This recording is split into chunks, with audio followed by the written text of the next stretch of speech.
여러분 안녕하십니까? 반갑습니다. 새로운 온라인 교육이라는 환경에서 여러분과 만나게 돼서 아주 뜻깊게 생각합니다.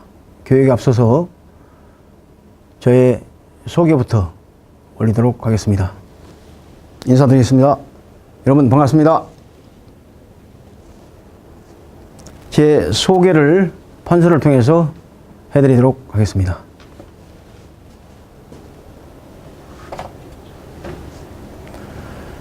경비 지도사인 저는 이름이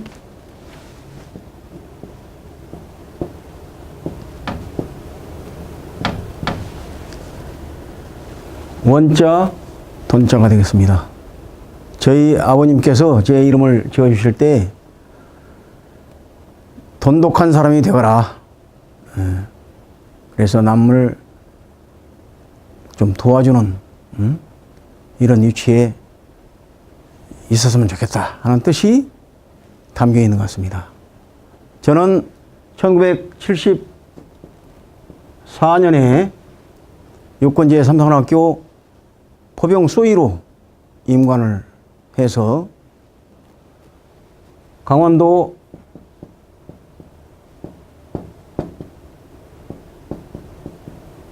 홍천 포병제 11사단에서 포병장교로 관측장교 1년 그리고 전포대장 1년에서 2년을 마치고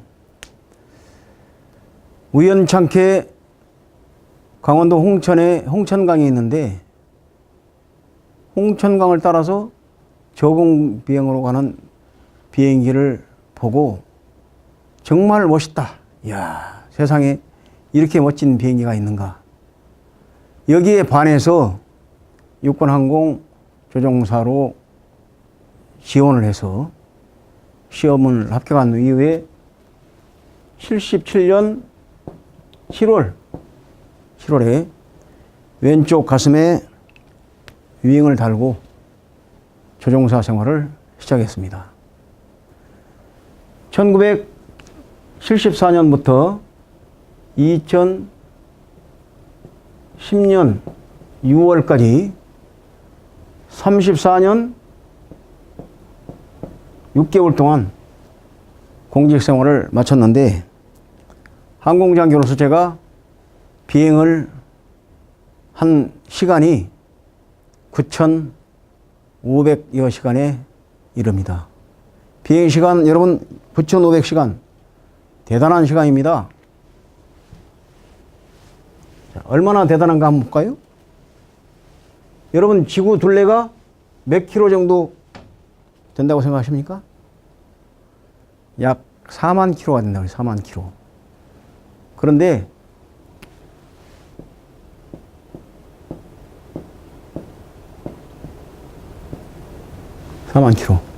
제가 이 지구를 45바퀴를 돌았다 하는 겁니다. 여러분 계산하시면 금방 나옵니다. 그죠? 지구를 순항속도로 계산할 때 45바퀴를 돌았다 하는 겁니다. 그리고 뜻이 있어서 내가 경비 지도사 시험을 좀 봐야 되겠다 하는 뜻이 있어서 2011년 11월 첫째 주 일요일 날 시험을 응시해 가지고 12년 3월에 자격증을 받아서 여러분들 교육을 하게 됐습니다. 여러분들 저도 신임 교육을 받았습니다. 무슨 신임 교육? 특수경비원이 받아야 할 신임 교육을 여러분과 똑같이 88시간 교육을 받았습니다. 그래서 여러분과 나는 어떻습니까? 동지다 하는 겁니다. 예. 여러분 반갑습니다. 이만 저희 소개를 마치고 금년은 여러분 무슨 해입니까? 정유년이에요. 정유년. 자, 정유년은 불월정 닭유해서 붉은 닭의 해라고 해서 풍요와 다산을 상징한다고 합니다. 이 닭이라는 것은.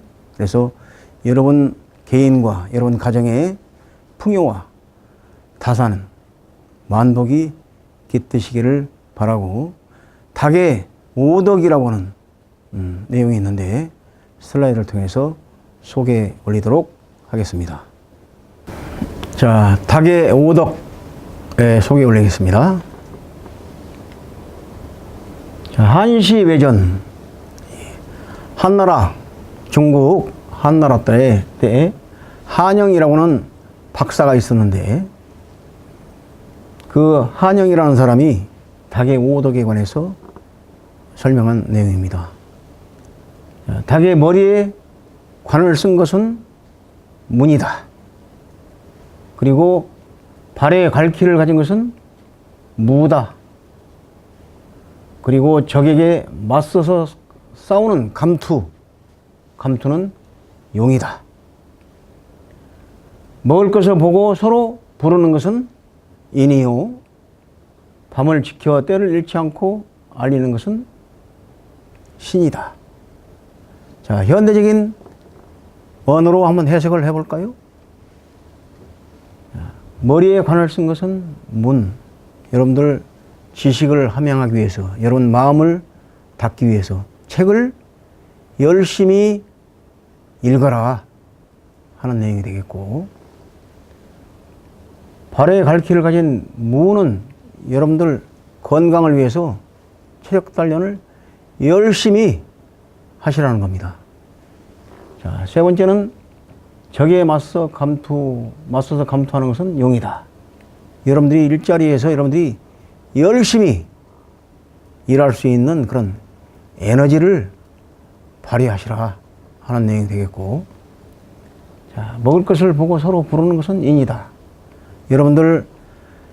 여러분 가족이나 또는 직장 동료들 간에 인간관계를 잘해서 서로 좋은 일이건 구전 일이건 서로 나눠서, 기쁜 일은 나눠서 더 크게 하고 슬픈 일은 나눠서 작게 하는 이런 지혜를 발휘하시고, 밤을 지켜 때를 잃지 않고 알리는 것은 신이다. 이것은 서로 간에 돕고 찾아보고 하는, 그렇게 해서 인간관계를 보다 돈독하게 하라 하는 현대적인 언어로 해석할 수 있겠습니다. 금년에 꼭 이런 오덕이 여러분 개인과 가정에 충만하시기를 기원합니다. 다음에는 17년 1월 직무교육 순서로부터 회사 소개 직무교육 순으로 알아보겠습니다. 자, 금년도 1월달 교육은 회사 소개로부터 직무교육으로서 세계인권선언 소개와 그리고 조선왕조실록 소개 순으로 설명을 드리도록 하겠습니다. 자, 그러면 다음 회사 소개입니다. 저희 드림앤드림 주식회사는 2010년 10월 25일 날 서해경비보안 주식회사로 처음 창립을 하였습니다. 그리고 2012년 1월 1일부로 현재 대산항만운영 주식회사와 도급 계약을 맺고 도급을 실시하였고, 2012년 5월 달에는 충남 사회복지 공동모금회와 MOU를 체결해서 매월 10만 원씩 기부를 시작하였습니다. 그로 인해서 저희 회사는 착한 기업으로 지정돼서 활동을 할 수 있었습니다. 다음 2012년 11월 29일에 대산항만관리법인으로 지정을 받았는데, 이것은 대산지방해양 수산청으로부터 항만법에 근거해서 항만 보안 활동을 보다 효율적으로 할 수 있도록 하기 위해서 관리법인을 지정할 수 있다 하는 법적 근거에 의해서 저희들이 대산항만관리법인을 지정을 받았습니다. 그리고 2014년 10월 7일부로 충남 예비사회적 기업으로 지정을 받았고 2015년 4월 2일부로 사회적 기업에 걸맞는 드림앤드림 주식회사로 사명을 변경하였는데, 자, 이 드림앤드림, 이것은 어렵고 힘든 취약한 분들에게 꿈과 희망을 드린다 하는 우리의 의지가 이 사명에 담겨 있다 하는 겁니다. 이후 2016년, 작년이 되겠죠? 작년 9월 6일부로 사회적 기업 인증을 받았고, 그리고 작년 10월 17일 충청남도 우수기업으로 선발이 돼서 오늘에 이르고 있습니다. 이어서 회사의 연역에 대산항만관리법인과 사회적 기업이라는 내용이 나오는데, 판서를 통해서 항만관리법인은 무엇이고 사회적 기업은 무엇인가 하는 부분에 대해서 판서를 통해서 설명드리겠습니다. 자, 회사 연역에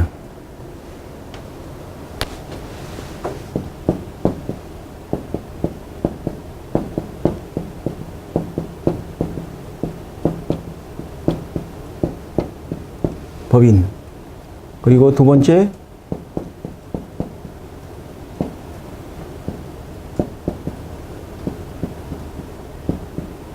기업이라는 용어가 나오는데, 여기에 대해서 여러분의 이해를 돕기 위해서 설명을 드리고자 합니다. 자, 항만관리다. 관리. 자, 경영에 있어서의 획기적인 사건이 하나 있었습니다. 이건 뭐냐면 과학적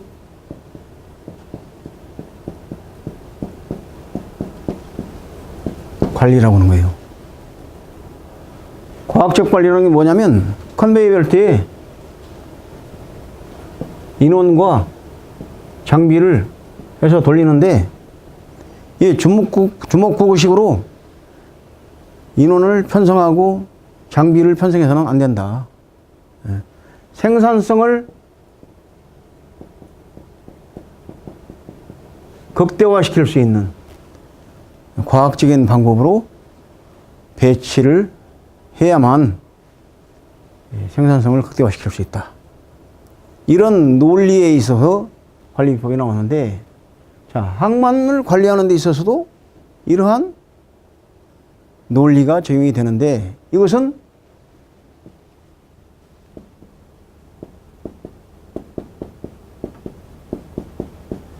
통합관리. 통합관리를 할 때 가장 효과적이고 효율적으로 업무를 할 수가 있다 하는 겁니다. 특정 지역에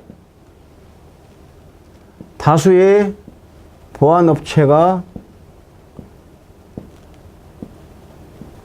위치해 있어서 각 개별적으로 자기 업무만을 잘 하면 이 부분에서는 문제가 발생하지 않겠죠.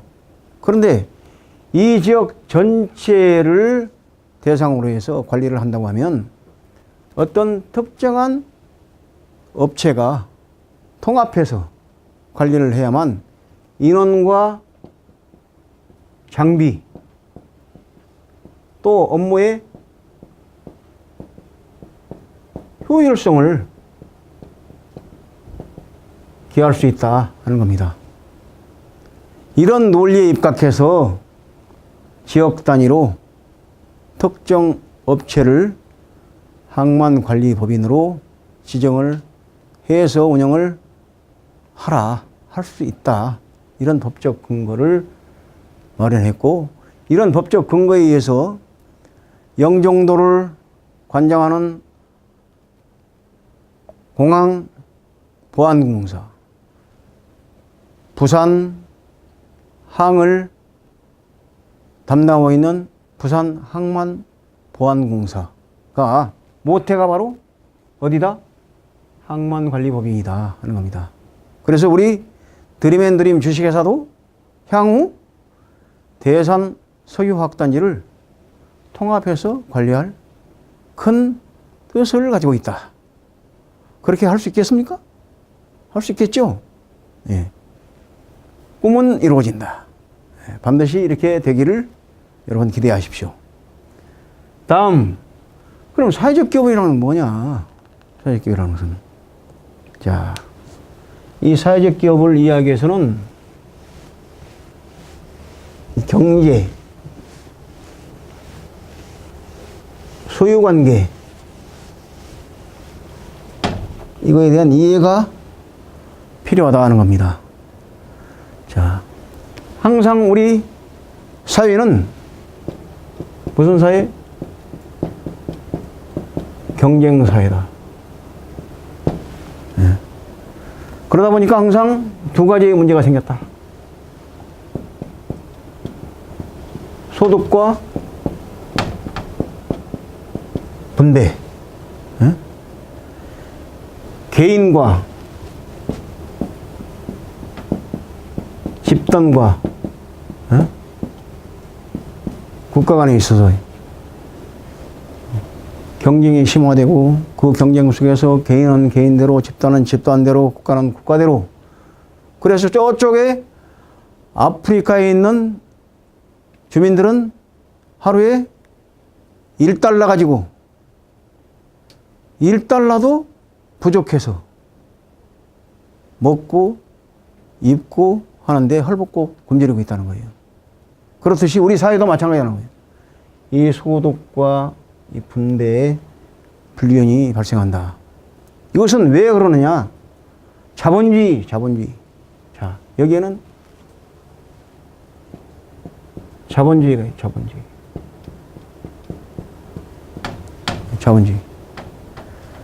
자본주의 목표가 뭡니까?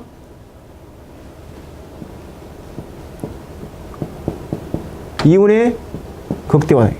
높으면 높을수록 좋다 하는 겁니다. 그렇기 때문에 이 자본을 많이 가지고 있는, 즉 돈을 많이 가지고 있는 자본가들이 적정 임금을 주지 않는다 하는 겁니다. 가급적이면 적은 비용으로,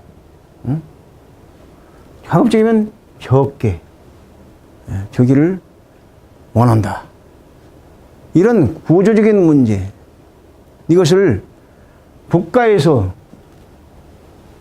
해결을 해줘야 되는데, 여러분 아시다시피 국가에서 얼마나 많은 노력을 하고 있습니까?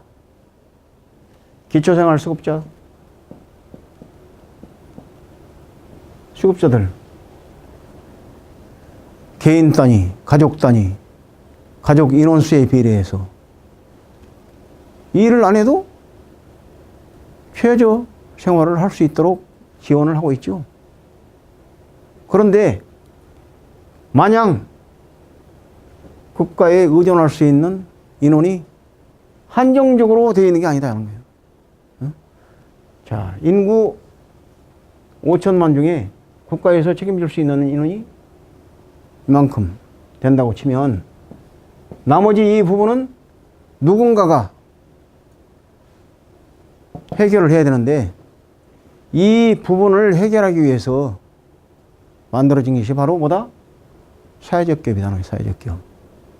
그래서 국가에서 책임지고 열심히 노력하는데도 불구하고 사각지대에 있는 취약계층, 즉 말해서 지금 명퇴해가지고 일찍이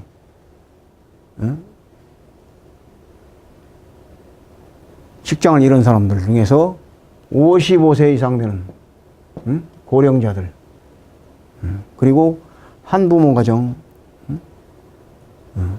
또 이북에서 이렇게 탈출한 이런 가족들, 이렇게 그룹을 정해가지고 이분들을 누가 책임을 져라?